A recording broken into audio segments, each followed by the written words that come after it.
studios. This is Acadiana's News Channel at 10. Good evening, Acadiana, and thank you for choosing Acadiana's News Channel, KATC at 10 p.m. Well, we're going to start off with weather, and if you like the pattern now, you're going to like it in the days ahead. Not much change in the forecast. Started out lower 70s, finished off in the upper 80s, currently lower 70s, and we're going to bottom out somewhere in the upper 60s to lower 70s overnight tonight. Generally fair skies across the board with the waxing gibbous hunter's moon out there. And as we take a look at the forecast overnight tonight, temperatures dropping down to near 70 in most spots, mid to upper 60s outlying areas. So another mild night ahead. Enough wind out there to keep fog at bay, although we could see a little light stuff with visibility in the 3-mile range first thing tomorrow morning, but it shouldn't be a major issue. And then tomorrow afternoon, sun and cloud mix. Temperatures once again get into the mid to upper 80s. Hour by hour forecast, we hold those temperatures mostly in the lower 70s. Dew points close to that as well. So it's going to be a humid night. And then as we head into tomorrow, again, a mixture of clouds and sun. Another warm day, breezy southeasterly winds as well. Big change on the horizon. We're talking a wind-chilly Halloween. We'll talk more about that. Plus, out in the tropics, we do have a major system to talk about. More on that and the complete True View forecast coming up in just a bit.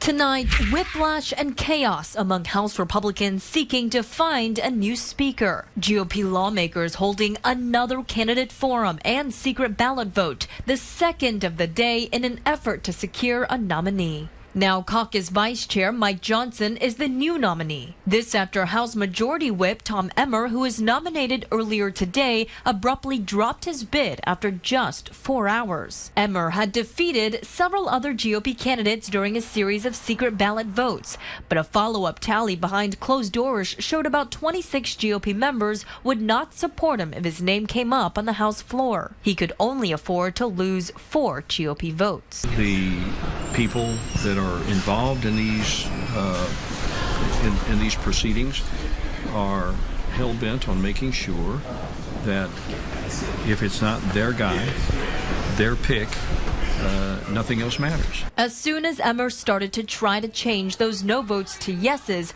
former President Donald Trump posted on a social media platform that voting for Emmer would be a tragic mistake. I disagreed with him very much on globalism and on many other things. It's not clear if any member will be able to secure the 217 votes needed.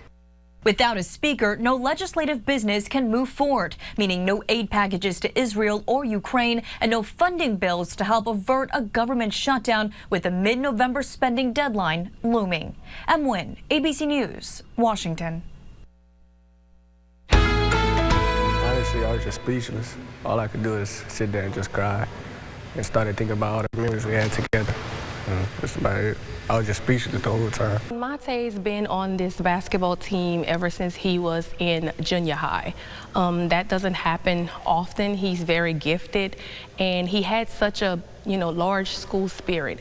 So we just felt that we had to wear purple in honor of him. The 18-year-old was a senior and played on the boys basketball team at Ville Platte High School. His teammates say they are still in complete shock and searching for answers after their friend lost his life to gun violence.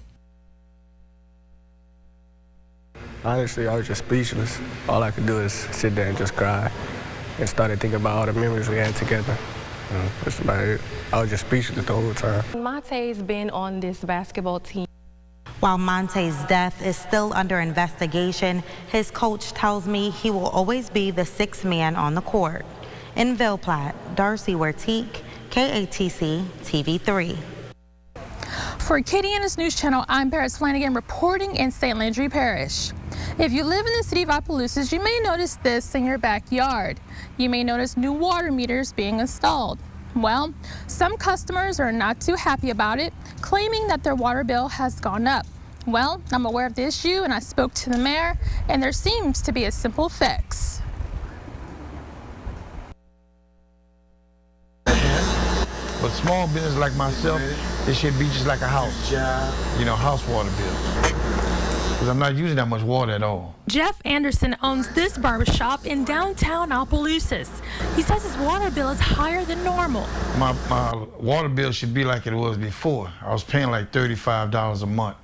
Now it's up $50 a month. It's ridiculous. He says his business doesn't rely on that much water. It's a barbershop. I don't even wash hair in here, I just cut hair.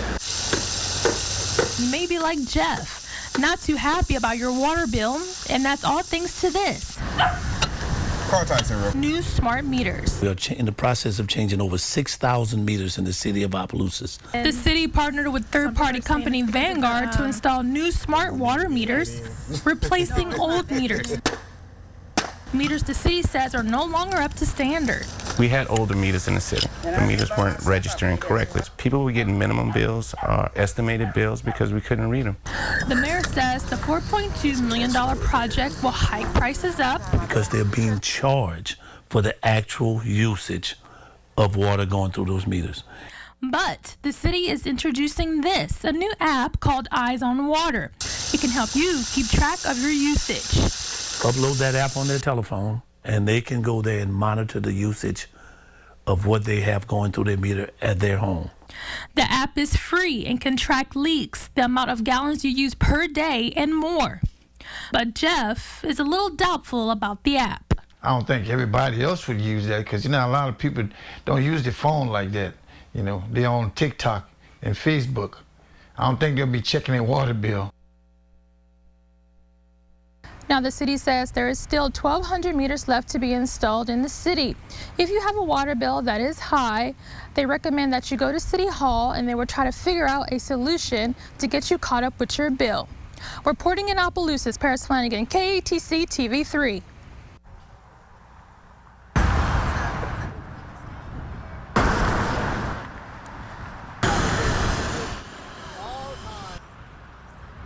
It's just not a good look, especially people coming in from New Iberia, New Orleans area, from the south side of Lafayette, coming into town, and this is one of the first things you see coming into Lafayette. It's definitely an eyesore, and so I think talks probably have been in the works for the past year and a half, especially after scrappers have started taking in, and the homeless community has started making camps inside, and so it's just for safety reasons and just for the fact that even for the homeless people, it's not a good place to live, and so there's better options, and so I think Lafayette has a lot of room to grow still. The U.S. Board of Education has awarded 2 St. Martin Parish magnet schools $2.9 million this year under the first ever Fostering Diverse Schools Demonstration Grant Program.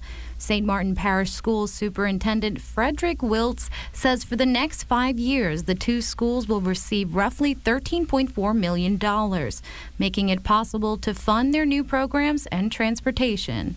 I think that is really going to help to solidify the work that we want to do in terms of these 2 magnet programs. So this is going to be used to provide facility upgrades, the curriculum that's going to be implemented, as well as assisting with transportation, as well as the equipment and the extracurricular activities that are going to be involved with the 2 magnet schools in St. Martin Parish.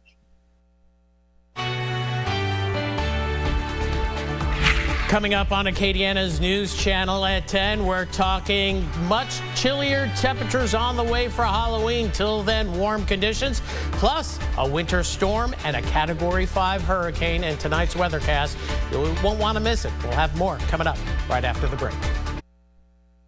From the KATC Weather Lab, here's Rob's forecast. Welcome back. Well, warm one out there today. Once again, temperatures in the upper 80s after a morning start in the mid 60s, and you can see those numbers above what we would expect this time of year. Maybe mid to upper 50s, highs in the upper 70s. Usually we're within 5 degrees of that, but not 10 degrees above that, and that's going to be the story for the rest of the week. But change on the horizon as we head into next week. So let's take a look at the big picture here as we look at the water vapor imagery, and we have that high pressure ridge dominating across the Gulf of Mexico, keeping a big hurricane down here bottled up to the south, and then we have a winter storm up here to the north, and eventually this system will drag a front our way in about 5 or 6 days time frame. It's going to get here, it looks like, by Monday. We'll talk more about that in just a bit. But as we look at what's going on across the U.S., well, big winter storm underway where they're expecting snow by the feet in spots across portions of Montana and northwestern Wyoming, Idaho, and even up through Washington State, and winter weather advisories as well. So it is winter somewhere. It's kind of fall in between, and we're stuck in summer thanks to this ridge of high pressure off to the east, low pressure to the west, and that's allowed for a tightening pressure gradient, and that's allowed for breezier conditions during the day and enough wind at night to keep fog at bay for the most part. It was much lighter this morning. Tried to form between about midnight and about 4 a.m. Then the wind picked up, and we'll watch the trends in the nights ahead, but don't think fog is going to be a major issue. As we take a look at the regional Doppler radars, all relatively quiet for now. A couple of streamer showers out in the Gulf, and we saw a few of those moving inland during the course of the day today by Reserve and over toward, we'll say, the Baton Rouge area between Baton Rouge and Hammond. Those showers have diminished, and that's our best chance of rain over the next several days. 5% on any given day, maybe 10% on Thursday. Meanwhile, here across Acadiana, as we scan Power Doppler 3, Acadiana's Doppler radar, all is quiet. Tropics, a different story, though. Hurricane Tammy is intensifying, but the big story today has been Major Hurricane Otis. Otis started today as a tropical storm. At 10 o'clock this morning, it was a tropical storm. At 10 o'clock tonight, it's a Category 5 hurricane. Look at the way that eye formed. It went through a rapid intensification cycle, the fastest rapid intensification cycle observed in the Eastern Pacific ever. And here it is just south of Acapulco, Category 5, 160-mile-per-hour winds. It's going to hit Acapulco. It's going to hit Zuanatejo as well, and a couple of other places on the Mexican coast here. So it's going to be a devastating storm as it moves inland overnight tonight. Here's the 7 a.m. position, still a major hurricane, and then eventually doing a lot of damage with respect to heavy rainfall. But this is going to be a catastrophic storm, unfortunately, for our friends in Mexico. Meanwhile, for us, we're looking at temperatures near 70 by daybreak tomorrow. We'll get into the mid to upper 80s tomorrow afternoon. The HRRR model a little bit cooler, and also trying to bring in a few isolated showers. We'll see if that happens as we head into Thursday. But again, rain chance no higher than about 10%. So overnight tonight, temperatures upper 60s to lower 70s. Tomorrow back into the mid to upper 80s. That heat index in the lower 90s, and we see little change as we head into Thursday. So 70 the low tonight, milder, humid overall. A slight tropical breeze out there, but enough to keep fog at bay, and a waxing gibbous Hunter's moon out there. It'll be full later this week. Then for tomorrow, 88 the high, a mixture of clouds and sun, more sun during the midday hours, and then some clouds into the afternoon. Breezy southeasterly winds once again. Now moving into the 10-day forecast, we don't see much change. Upper 80s as we head into the weekend, and then as we head into Monday, hopefully a few showers coming in. Again, not looking overly wet with this frontal boundary, but it's going to be breezy. Look at the temperatures as we head toward Tuesday morning. This is just model guidance in the 40s, but here we go. As we head into Halloween, we're going to see a nice Arctic outbreak, mainly impacting the northern part of the U.S. Anything in purple here is teens and single digits, so there's going to be some cold air lurking around. So maybe even mid-40s may not be cool enough, but it's certainly going to be chilly, a wind-chilly Halloween, so go with the warm costumes, and then refreshingly cool as we start November. That's it for weather for now. We're going to have more coming up right after the break.